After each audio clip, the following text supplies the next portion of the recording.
So in this video, I'm going to show you how to take a screenshot on your Samsung Galaxy A54 if you have any of the variants, whether the 8GB 128GB RAM or 12GB 256GB RAM. So I'm going to walk you through how you can quickly take the screenshot on this device.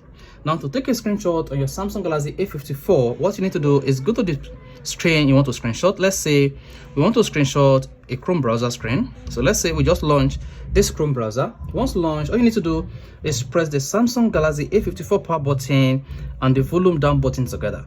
Once you press both the power button and the volume down button together, you'll be able to take a screenshot on this device. So let's go ahead now and set this. So all you need to do to take a screenshot on your Samsung Galaxy A54 is to quickly press the power button and the volume down button together at the same time.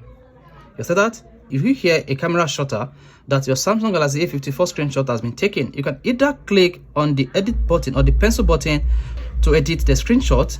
You can click on the filter button to filter the screenshot, click on the settings to edit the balance. You can even choose on the emoji button to edit the screenshot you just take on your Samsung Galaxy A54. So guys, this is how to take screenshot on Samsung Galaxy A54.